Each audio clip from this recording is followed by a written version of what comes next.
ফের আটকে দিল কংগ্রেসের মিছিল।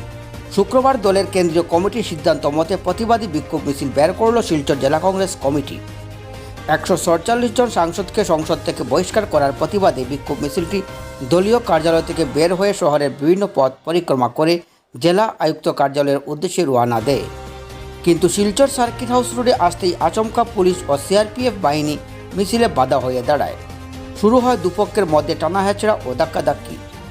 পরিস্থিতি জটিল হয়ে ওঠায় কংগ্রেস কর্মীরা সড়কের মাঝখানে বসে বিক্ষোভ প্রদর্শন শুরু করেন। বিক্ষোভ চলাকালীন শিলচর জেলা কংগ্রেস সভাপতি অভিজিৎ পাল বলেন, গণতন্ত্রের কণ্ঠরোধ করতেই বর্তমান সরকার পুলিশের বল প্রয়োগ করে নিজের ব্যর্থতাকে ঢাকার প্রচেষ্টা চালাচ্ছে। বিজেপির বিরুদ্ধে বিভিন্ন প্রশ্ন উত্থাপন করে সরকারের তীব্র সমালোচনা করেন তিনি। অভিজিৎ পাল আরও বলেন, নিজেদের মনগড়া বিল সংসদে পাশ করতে সদন থেকে একসঙ্গে 147 জন বিরোধী সাংসদকে বহিষ্কার করেছে ক্ষমতাসীন সরকার, যা ভারতবর্ষের ইতিহাসে এক কালো অধ্যায় হিসেবে বিবেচিত হবে বলে জানিয়েছেন তিনি। পুলিশের ভয় দেখিয়ে গণতান্ত্রিক আন্দোলনকে কখনো দমাতে পারবে না বর্তমান সরকার, এও বলে তিনি হুঁশিয়ারি দেন। দেশ ও জনতার বিরুদ্ধে সরকারের বিরূপ মনোভাব রোধ করতে কংগ্রেস দল তাদের আন্দোলন অব্যাহত রাখবে বলেও এদিন কড়া ভাষায় জানিয়েছেন তিনি। মাঝপথে প্রায় 1 ঘন্টা চলে থাকা বিক্ষোভ প্রদর্শনের পর পুলিশ তাদের আন্দোলনকে প্রতিহত করতে শতাধিক কংগ্রেস কর্মীকে গ্রেফতার করে শিলচর সদর থানায় নিয়ে যায়। শিলচর থেকে বিশ্বজিৎ আচার্যের রিপোর্ট।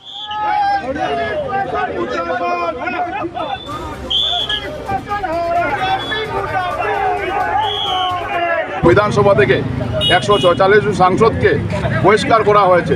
এটা ভারতবর্ষে গণতন্ত্রে এই ধরনের বিরল ঘটনা এর আগে ভারতবর্ষবাসী কোনো সময় দেখেনি। আজকে 146 জন সাংসদ যখন তাদের যেগুলো মনমার্জির বিল, সেই বিলের যখন বিরোধিতা করেছিলেন পার্লামেন্টে, লোকসভা এবং রাজ্যসভাতে, তখন 146 জন সাংসদকে পার্লামেন্ট থেকে বহিষ্কার করা হয়েছে।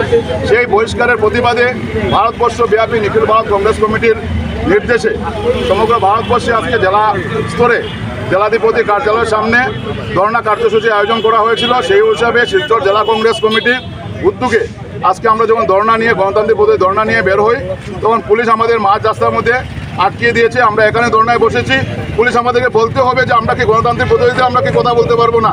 গণতন্ত্র হত্যা করার জন্য আজকে আমাদেরকে যেভাবে গোলা টিপে ধরা হয়েছে, আজকে সাংসদদেরকে যারা জনপ্রতিনিধি, জনতার হয়ে আওয়াজ নাড়া পার্লামেন্টে উঠান, এই আজকে সাংসদদেরকে আজকে পার্লামেন্ট থেকে বহিষ্কার করা হয়েছে। এটা ভারতবর্ষের গণতন্ত্রকে ওনারা হত্যা করছে। আজকের এই বিজেপি দল কেন্দ্রে এবং রাজ্যে ওনারা গণতন্ত্রকে গলা চিপে ধরার চেষ্টা করছেন। সেটার প্রতিবাদে আজকে আমরা রাস্তায় বের হয়েছি ধর্ণা কার্যসূচি নিয়ে। কিন্তু আমাদেরকে পুলিশ রাস্তার মধ্যে ওনাদের পুলিশ লাগিয়ে, রাজ্য সরকার ওনাদের পুলিশ লাগিয়ে আমাদেরকে রাস্তায় আটকে দিয়েছে। আমরা এখানে বসেছি। আমাদেরকে বলতে হবে, ম্যাজিস্ট্রেট এসে বলতে হবে কিসের জন্য আমাদেরকে আটকানো হয়েছে। আমাদেরকে গণতান্ত্রিক পদ্ধতিতে আন্দোলন করা কি আমাদের অধিকার নেই?